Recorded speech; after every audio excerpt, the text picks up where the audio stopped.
Good evening, all. Ira Epstein, and here we are with your financial market wrap-up. And this wrap-up is for the evening of Wednesday, October 8th, 2025, about 6:05 p.m. Central Time. Well, the stock market, it's a never-ending bull market. You get a day's correction, and then it goes right on back up. Metals are getting unbelievably volatile. I just warn you all, if you're futures traders, when you break like this in gold and silver, these are not small breaks, even in the mini contracts. Just be aware of what you're dealing with is what I'm warning people about here. Nothing grows to the sky.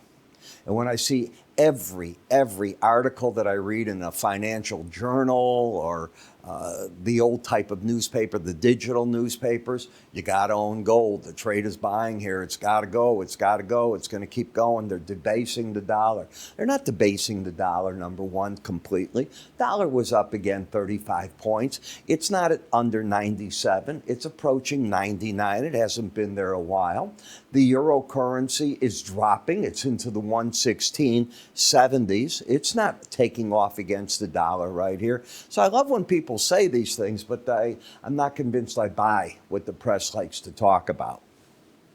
When you look at the energy markets, I understand that you can get bear market rallies, but I'm having a real problem in that the supply keeps growing theoretically. Now let's talk reality.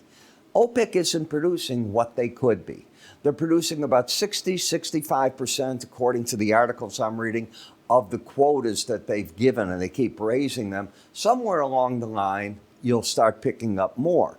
The market widely expects that we're going to have a surplus here. We'll see. The president, and our president, that's who I mean, wants oil down. He wants everybody to drill, but Americans, not our companies, will be drilling if oil's in the 50s, for example. They need it higher than this to turn on that. When you take a look at what's going on in bonds and notes, they're doing one of these games. We had the FOMC come out today. You know that the minutes were released. They'll be in tonight's report from my clients. And I am telling you, which side of the scale do you want? Are you this way, where we're going to see protective moves by the Fed for more rate cuts because labor's weakening? Or are we going to go this way? Hey, inflation still isn't coming down to the target. We've given already one cut. Why do we have to move to another one right now? We need data to see the impact. Or does it just sort of sit like that right now? That's pretty much where you're at in the marketplace from what I see. When we take a look together at the S&P, if it closed here, it's an all-time high. The market is up, but it's only at 0.63% going into the Thursday trade. You are at contract highs, an all-time high, absolutely. The market still has the pattern of higher lows, higher highs, bullish. The support of the market's back at the 18-day average. The pattern is one where you get the higher highs, higher lows, and you're keeping the bullish bias. How do I define bias? If the market is over the 18-day average, I have bullish bias. When it's under it, I have bearish bias. It's absolutely that simple. That's the word bias. I then look to see where Bollinger Bands are, because 95% of the time, it's like a magnet. That's where the market likes to go. Is it always that way? Of course not.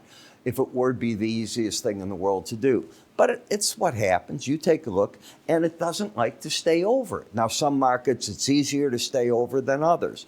But as a rule, if you take the name off the chart, that is the pattern that you will see.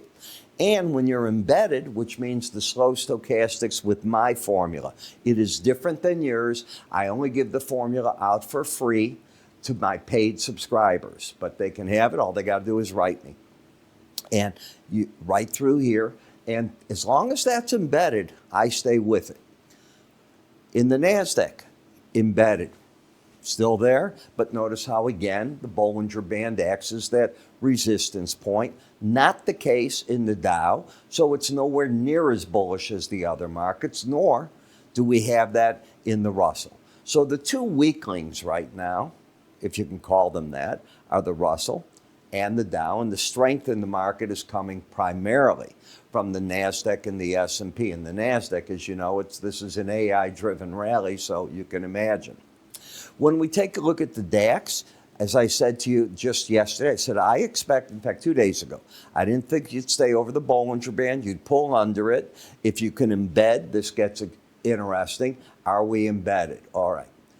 You certainly have both numbers over 80 Wednesday, Tuesday, and on Monday. And what about the day before? Even then.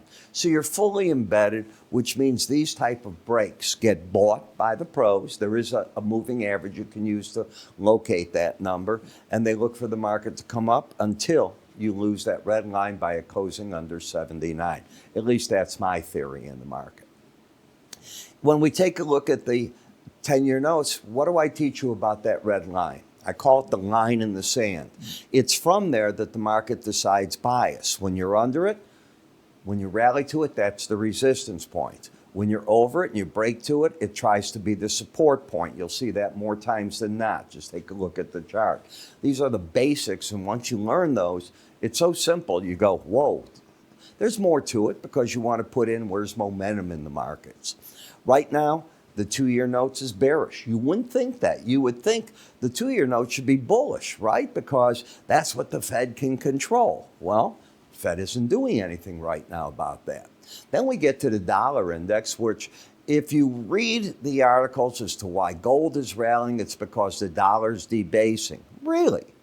Does this look to you, I'm sorry, I got to set this straight. 95.75 was the low. You have now rallied 300 points in this market. It's not a little bitty rally. If you're debasing, the dollar should be still breaking. People don't want it. Why is it rallying? When you look at the euro, look at how it's falling versus the dollar. It's in the bear camp. Dollar's in the bull camp. Aussie dollar is in no camp. It can't make up its mind against the 18-day average how to get anything going just yet. When you look at Bitcoin, it's friendly. It needs to embed. If it does, that should get you excited about more upside to come. It's trying right now to get that done. On the energies, I see resistance on the rally at the 100-day average and the 18-day average. But because you're so oversold, I don't think the pros are really doing much with that. I see it as a resistance point, but you're oversold. Same here, and same two resistance numbers in the market. In the heating oil, same thing.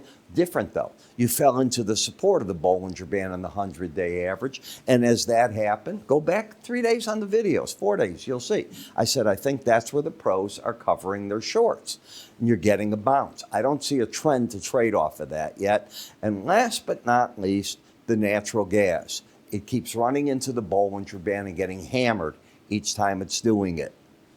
Now momentum's turning down. Any close under the 18-day average, especially at the end of the week, turns this chart absolutely bearish in my opinion. So we'll see what happens, but you're only going into Thursday trade, so we've got a little bit more of a ways to go. I want to remind one and all that, if you haven't got from us our price counts, like when we did one today, we published it on the right here in the dollar. You want to see them. Go to iraepstein.com, free offers. If you haven't signed up for it before, we can get you on that so you can see what our subscribers to traders that trade through us at Linn, subscribers, people that buy our services, what they can get. And you can always move your cursor up to the top here. You'll see that icon. Just give it a click. It'll take you there as well. I'm Ira. You have yourself a great evening. The Cubs are playing Milwaukee.